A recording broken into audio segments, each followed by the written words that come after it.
Charger fans, guess what? It's Raiders week. Welcome to week 2 of the NFL season. The Chargers take on the Raiders Monday night in Las Vegas. We're on Monday Night Football. We are on for the entire country to see once again, also to prove that week 1 wasn't a fluke. I think it's going to be a great game Monday night. I think the Chargers are come out victorious. But in this episode, we're going to go through last week's game for the Raiders against the Patriots, go through some of the highlights, some of the things that the Chargers should capitalize on Monday night, and then also talk about the keys to the game for the Chargers to come out with a victory in Las Vegas. If you haven't already, be sure to like and subscribe to Electric Edge Podcast on YouTube. Follow me on X and TikTok at Electric Edge Pod. And as always, leave me some love. Drop me some comments. Let me know what you're thinking. Love to read any input from Chargers fans. So with that being said, let's get into this episode.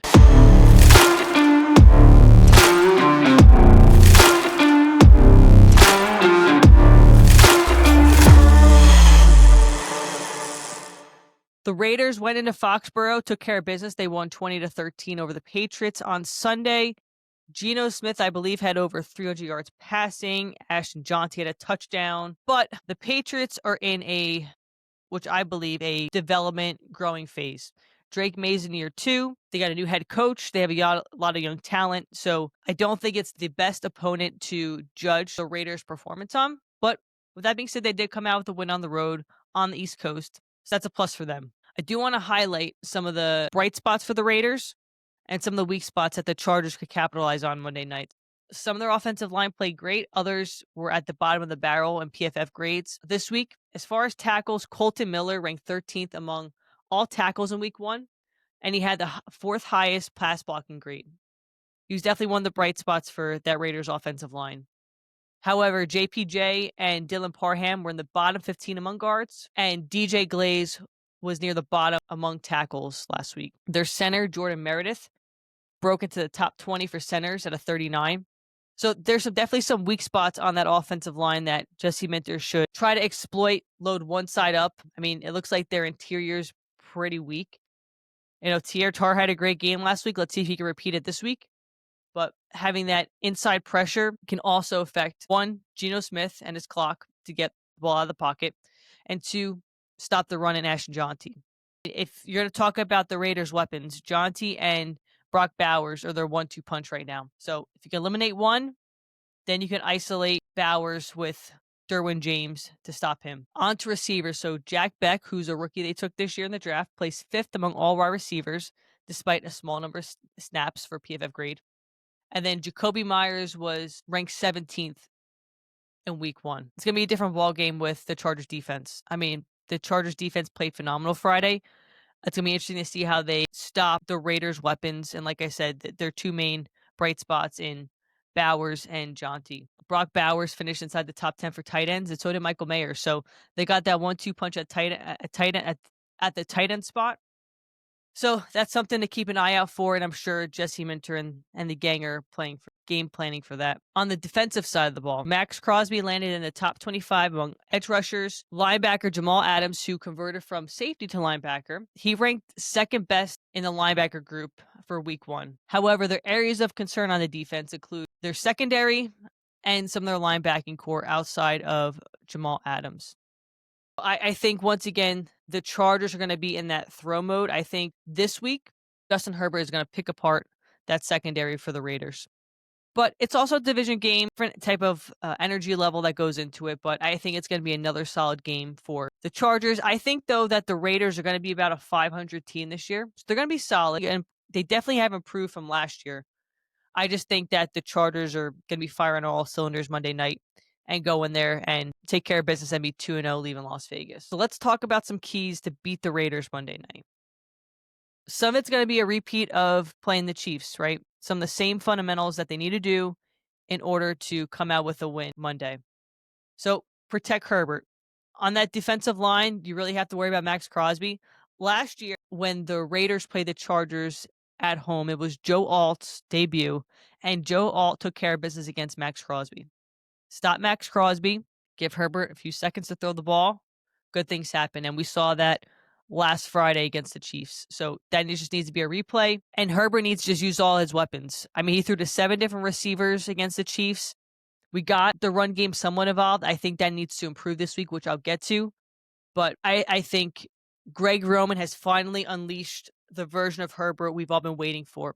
And I had watched, or actually I had read something that Greg Roman went up to Oregon this offseason and talked to Justin Herbert about how he wanted to see this offense. So it's good to see that they've gotten on the same page. It's also good to see Herbert healthy and use his legs, which I think is going to be another big factor on Monday night in order for the Chargers to get a win. As I just previously mentioned, the Chargers need to establish the run game. I think this is the week that it happens where the Chargers go over 100 yards rushing, and 40% of them can't be from Justin Herbert. I think Hampton has a much better game. He got his feet wet last week. He's going against a weaker linebacking core and probably defensive line as well, with the exception of Maxx Crosby. I think he's going to have a great game Monday. And then also, it's going to take some pressure off him if Najee Harris can get his game going too. We saw him have a few snaps taken last Friday against the Chiefs, but I think that 1-2 punch is going to get rolling this week in Las Vegas. So get the run game going, run time off the clock. Herbert makes the throws he needs to. The defense shuts down Geno, Jonty, and Bowers, and you have a good night in Las Vegas. I believe last week the Raiders had at least 1 turnover, and the Chargers had none. It goes back to the point I made last week of winning the turnover battle. These types of games, especially against the Raiders, there's definitely big momentum swings when it comes to winning the turnover battle. The Chargers need to go in there, put pressure on Geno Smith, make him make mistakes, win the turnover battle, you'll win the game.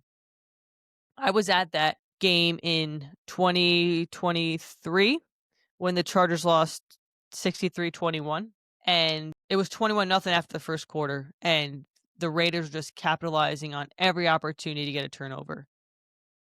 I remember sitting there embarrassed, like, why is Brandon Staley still the head coach? He should have been fired at halftime, and luckily enough, he got fired the next day, along with Tom Telesco. Anyway, win the turnover battle in Las Vegas. You'll win the game. You'll beat the Raiders. And our defense has to continue to play at the high level they have been playing at, even back to last year. I mean, last year's game in LA, when Gardner Minshew was still the starter, the Chargers had a pick on him, and there was 2 fumble recoveries, and the Chargers won that game. And then the Chargers, the last regular season game in Las Vegas, they dominated the turnover battle. So same thing, repeat the script, win the turnover battle, you have a good chance at winning the game. So the Chargers need to capitalize on the linebackers and safeties and corners of this Raider defense.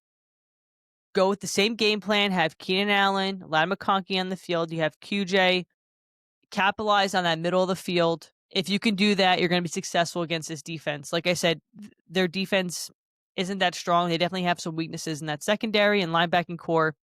They got to keep the game plan the same as they did against the Chiefs and capitalize on the middle of the field and keep the clock moving, keep the ball moving down the field, and score when you're in the red zone. I'd like to see also on Monday, they did get the tight ends involved. I'd like to see a little bit more of that. I thought the one play where they had Conklin take the snap from center, I thought that was brilliant on 4th down. So I'd like to see these big physical tight ends also get more involved in the offensive game. I thought Herbert did a good job when he needed to. He had some of those outlets. Those tight ends making those throws and picking up some big yardage. I definitely want to see that on repeat Monday night as well. Think that definitely will keep the Raiders secondary off balance. And these guys are big to tackle. They broke some tackles against the Chiefs. And I think they'll do the same against the Raiders. And this is a big one because of where the game's being played and who it's getting played against. Going into Vegas, playing the Raiders fans are loud. They're obnoxious. Stay disciplined. I mean, we saw against the Chiefs, Isaiah Pacheco took a swing at Henley. The flag wasn't thrown. Henley stayed disciplined. You can make the case with Tar, you got a flag, but after that, he played solid. Be disciplined. Don't get stupid penalties. Don't give them free yards. Also, it gets loud in Allegiant Stadium. But to be fair, Herbert is probably used to playing in loud environments because half the time when there's a rival in town, SoFi is half packed with the other team's fans. So make sure you can control, limit the false starts, holdings, and then any of the flagrant fouls that typically come with playing a division rival. I think the Chargers go into Vegas. I think they're going to win 30-20. I think Herbert may have another 300-yard game.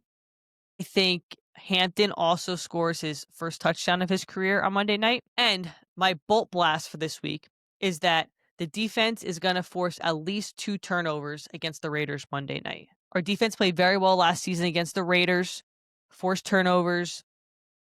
I think the same goes for Monday night, and I think that there'll be at least 2 turnovers that the defense is going to force against Geno and the Raiders. So let's see if I'm right. So with that being said, I'd love to hear your predictions for Monday night's game. Let me know what you think the final score is. Let me know what you think Herbert's going to do, if you agree with my bolt blast or not. Let me know in the comments below. Typically love to read all comments. I try to respond to all Chargers fans who engage, so it's always appreciated that you watch, you listen, and you also engage in the comments. So I really appreciate that. As I mentioned before, I will be at the game Monday night, so let me know if you're also going to the game. We'll love to interact with some fans who tune into the podcast. It'd be pretty cool to talk Chargers football, and meet some fans in person. Let me know. So with that being said, Chargers are going to go 2-0. Going to go into the home opener against the Broncos, all cylinders firing. I think it's going to be a good Monday night for us Charger fans. And I really believe that this team is something special. I have this feeling that everything is starting to click for the Chargers, and it's been so long since I felt that way. As a Chargers fan, it's always a struggle. They've gotten off the hot starts and fallen apart. I just feel like this year's different, especially with the leadership of this team that goes all the way up to Coach Harbaugh. I just feel like this team's different. It's not being led by the Anthony Lynn's of the world or the Mike McCoys or the North Turners. It just feels different. So I'm really optimistic, and I think it's going to be a great Monday night. I'm looking forward to it. I'm looking forward again to win in Las Vegas. So yeah.